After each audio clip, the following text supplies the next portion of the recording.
Live streaming of the WikiLeaks and Free Assange campaign on this happy occasion where Julian is now flying inbound into Canberra in Australia and will set his feet on the Australian soil as a free man for the first time in 14 years. We have Stella Assange with us. Hello, Stella. How are you? And how are you feeling? It must be full of anticipation to see your husband coming in. Are you monitoring? I'm monitoring the flight radar, and I think lots of people are also monitoring that. It's very exciting, even though it moves very slowly. It's incredibly exciting. It's amazing too. I think that this is the most tracked flight on flight trackers. Everybody around the world is watching the screen and seeing this this plane sort of moving across the ocean. Where is he now? Over land, or is he still over sea, do you think? I think he's coming into Australia, but I'm not sure because I just did an interview, so I lost track. Yeah. How do you feel? Elated, excited, exhausted, all these things. I haven't slept for days. Obviously, I'm jet lagged. I don't think I've eaten today much, so my energy comes and goes, and the adrenaline comes and goes. But it's all I'm very nervous and excited about meeting Julian at the airport. I mean, it's almost surreal that this is actually happening after all these years. Yeah, it's I can't get my head around it. It's like I'm having an out-of-body experience for a lot of this. But on the other hand, I really believed this day would come. I've always had this belief. So it's both things. Yeah, it's full of disbelief. And what about the boys? You told them that there would be a big surprise today. Do they know what the surprise is? Bouncing around. They're bouncing around like two little balls, jumping on the sofa. Yeah. They're very, very excited. I hope they're asleep tonight when he arrives, because although I'm not sure because he's jet lagged. I mean, we're all jet lagged, so maybe they'll be awake. But yeah, they're incredibly excited. They're incredibly excited to be in Australia. They're incredibly excited that the day that we've been talking about for so long is here. Yeah, and just as a reminder, it's 9 o'clock here in London, and it's 6 o'clock, if I'm right, in your end of Australia, 6 o'clock p.m. So when is the anticipated landing on your local end, local time? I think it's around 8. Last I was told, but it might have changed. I'm being picked up in about half an hour to be taken to the airport. I'm meeting Julian's dad, John Shipton, at my hotel, and we're going to go together. We're going to be driven there by government people. So give or take a couple of hours, it's happening. It's touched down on the ground. Yeah, it's definitely happening in about 2 hours. Yeah. Yes. I mean, it's been such a fight, but there are so many people that have come on board and made this possible. What is your thought? I mean, who made all this happen?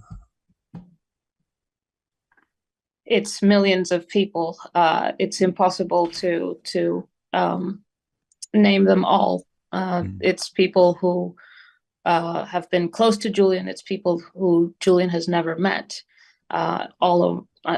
All over the world, literally. People have really care about this case on many different levels. They feel personally aggrieved by what's been done to Julian, and so I think they feel vindicated. They feel that this victory is theirs, and it is. And this would never have happened if there hadn't been this groundswell of support of so many people mobilizing in big ways and small ways to come together to shift the political environment in a way that made it possible to free Julian. And I don't think we should, even though I said earlier I had faith this would happen, it wasn't at all a given at all. We faced a very, very hard uphill battle when Julian was kidnapped from the embassy in 2019. It was incredibly hostile. There had been so many, such an intense campaign. We know a lot about that campaign now, by the way, but an intense smearing campaign against him to basically rob him of the support that he has today, to rob him of that possibility by constantly attacking him, undermining him, attacking his reputation, with lies and smears. And since then, a lot of time has passed. 5 years he's had to pay with 5 years of his life, the best years of his life, when not 5 years, I mean 5 years in Belmarsh, but 14 years. He was in his 30s when I met him, and he was, I think, 38 or 39 when he published the Chelsea Manning leaks. And here we are 14 years on. And there have been incredible attacks against him. But the point is that people mobilized, that people had the power coming together to overcome this incredible machinery that had borne down on Julian and WikiLeaks and tried to destroy him. And we made it.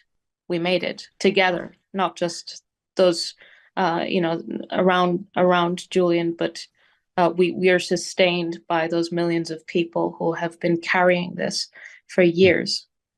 Yeah, just imagine the journey. I mean, we were sitting at Euston Station in April 2019, April 11th, and when the call came in, can you remember that call? It was just, Julian was arrested. At that point in time, it was a low point. The smearing had actually worked. It was horrible. It was horrible how he was being dealt with in media. So we are now here 5 years later. Yes, he has paid this price of being incarcerated for all this time, but there's been an absolute turnaround in public opinion.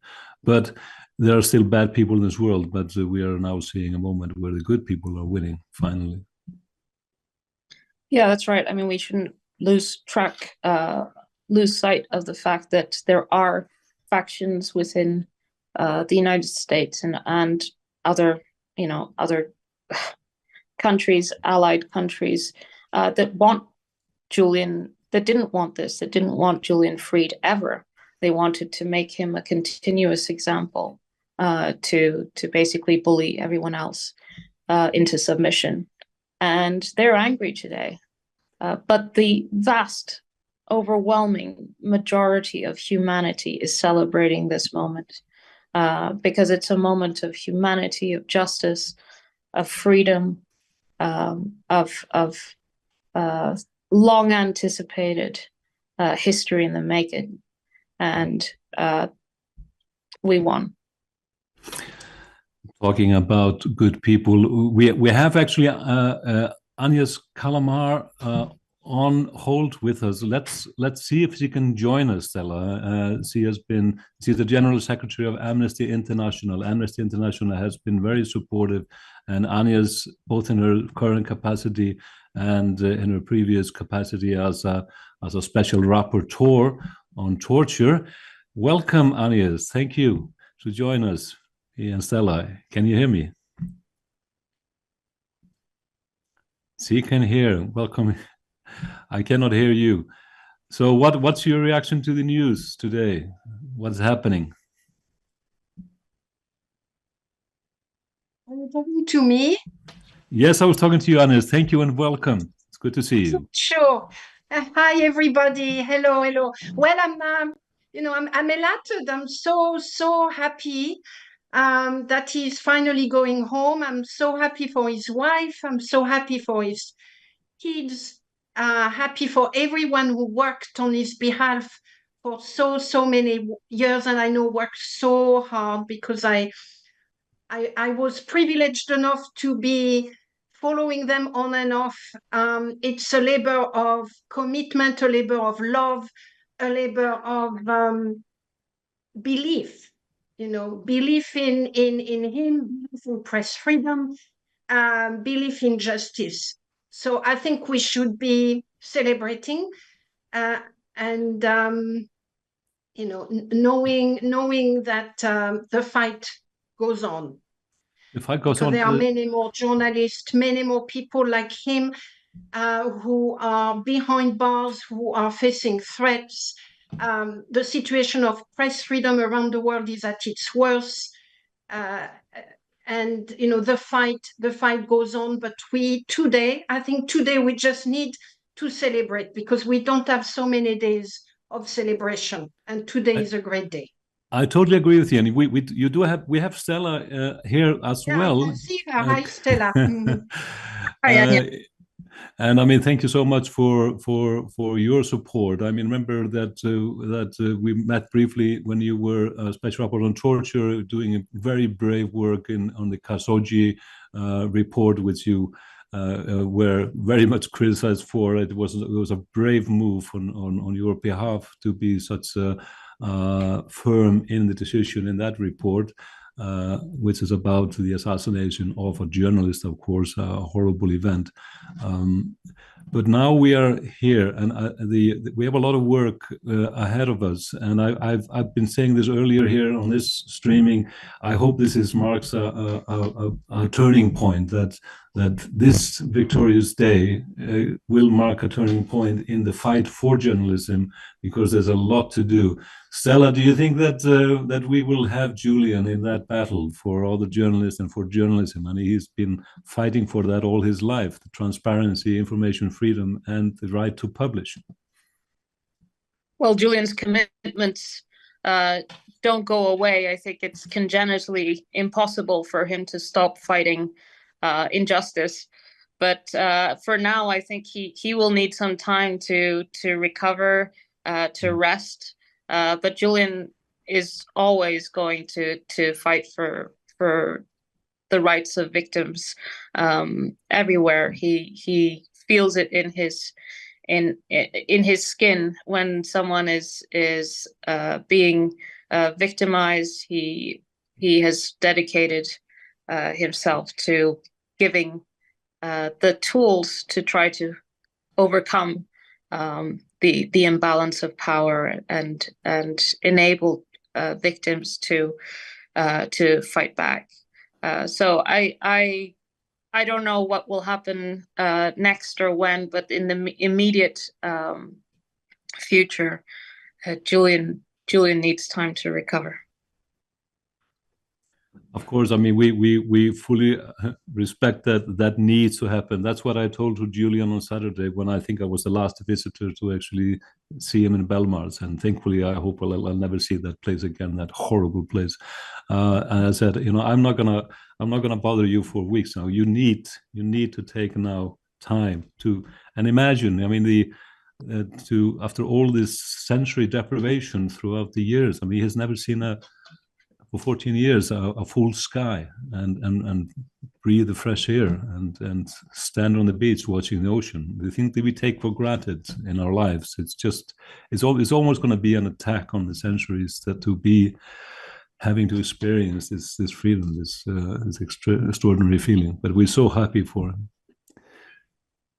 Agnès, do you think that this moment will send waves across the globe and encourage people to start care about press freedom and all these incarcerated journalists, and start caring about not just journalism, but the journalists who are, unfortunately, we're seeing them in targeted killings and etc. So you agree that we might see a turning point now?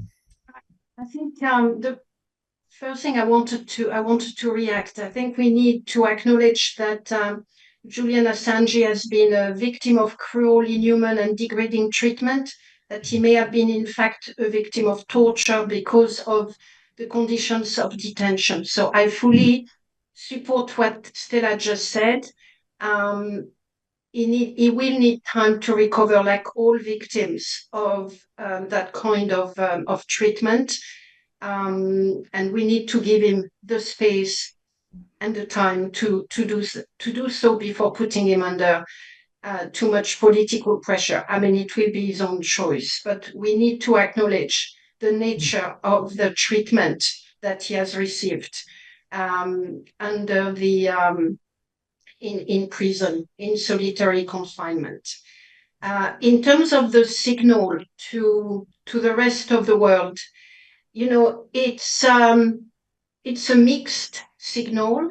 As we know, we need to celebrate because we don't have many opportunities for celebration right now when it comes to press freedom and the situation of journalists. It is as good an outcome as we could have hoped for, and that's great. There is still, of course, this dark cloud in relation to the Espionage Act, and journalists in the US in particular, but abroad, given the extrajudicial arm of the US, are not free of the kind of abuses and violation that the US administration, several US administration, attempted to impose on Julian. So the situation of press freedom has not shifted because of the release of Julian. What may have shifted is our commitment, or not shifted, but what has been strengthened, I think, is our commitment to keep fighting, because we can have a good outcome, but far more is needed, of course.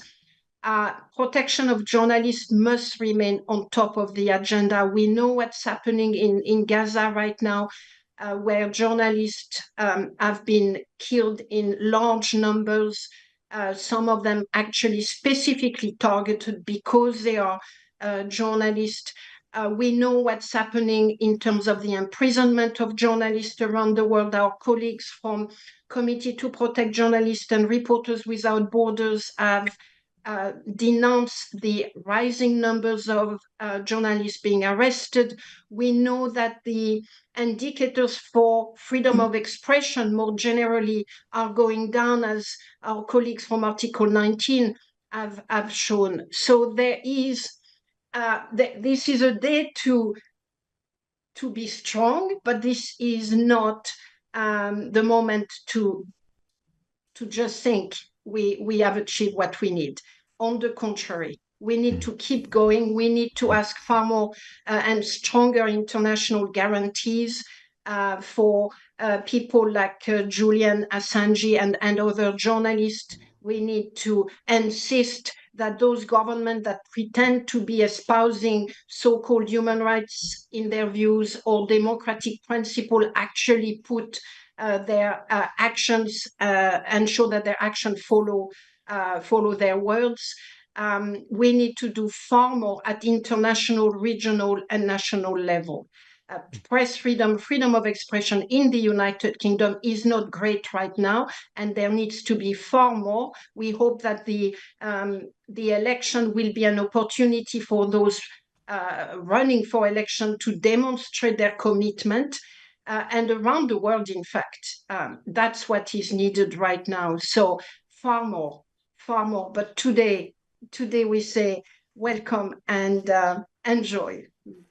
We will. Thank you so much, Agnès, to be with us, and thank you for the support throughout the years, and actually for Amnesty International for putting their organization in the front of the battle alongside other organizations. It's been incredible to have that support. Thank you so much, Agnès, to be with us in this live stream. Thank you very much. And Stella, enjoy the next weeks, months, years. Congratulations for everything you've done. It's really, I want to insist on that. The freedom of Julian Assange is today is first and foremost because his family has been fighting relentlessly for him. His lawyers have been fighting relentlessly for him.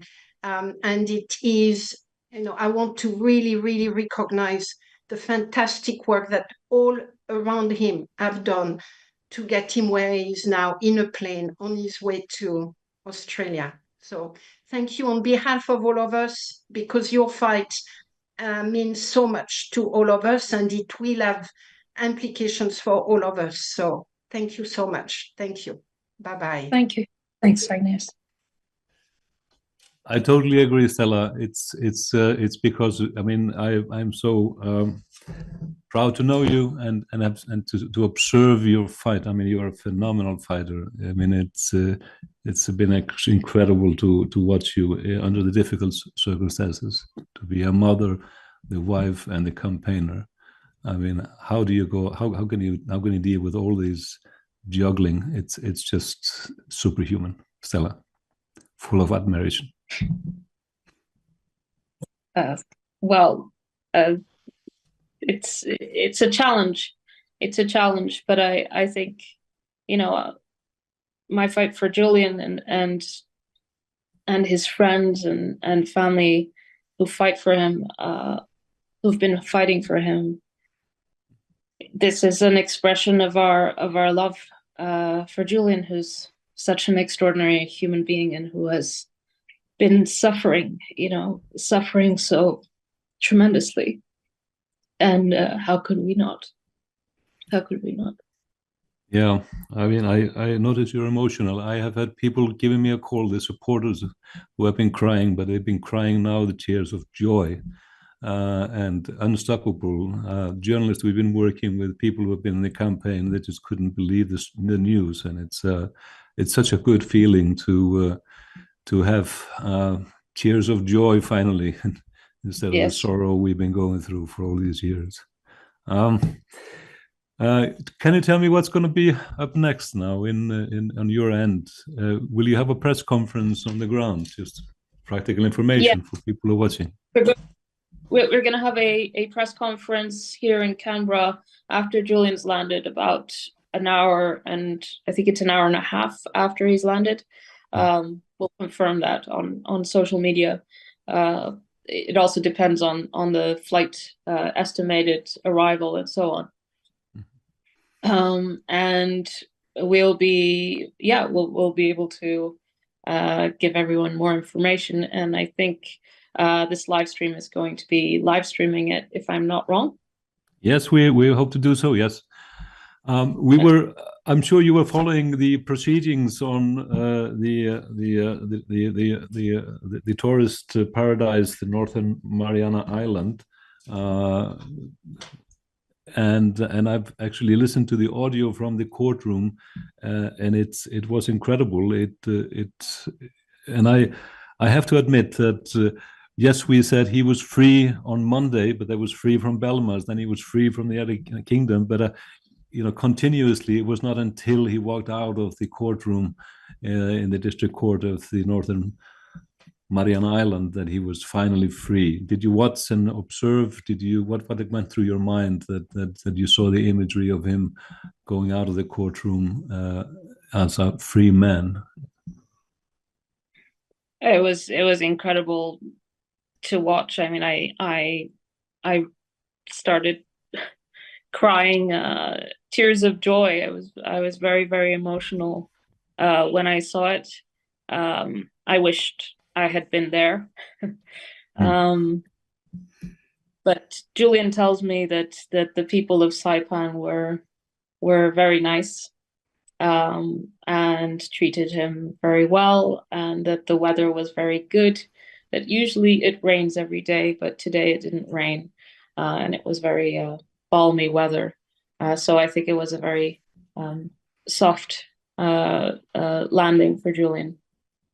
It was a soft landing. I saw it was windy, and I said, "Wow, it's like it's my home country, Iceland, where it's constantly windy. But it's refreshing after being in a dungeon for all this time, and on that airplane for such a long time. So that's a good thing. That's a good thing. Who are with him on the plane? Can you tell us? So it's there's Jennifer Robinson.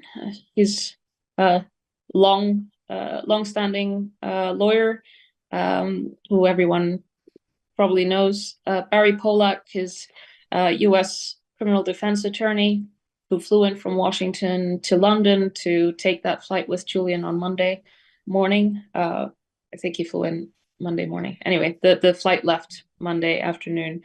And the High Commissioner, the Australian High Commissioner, which is another word for ambassador to London, Australian ambassador to London.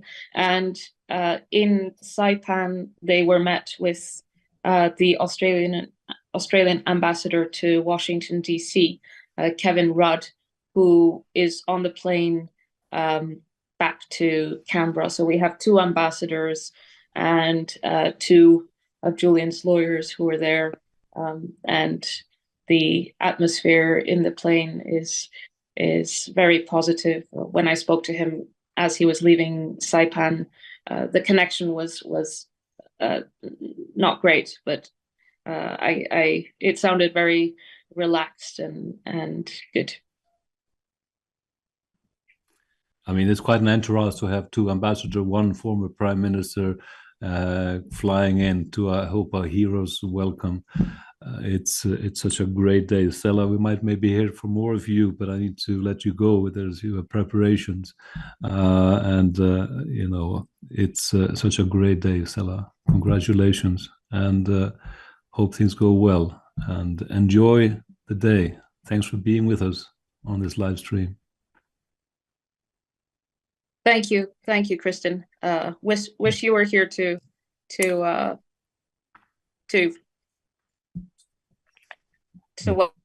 welcome him. Thank you, Stella. Bye. Bye.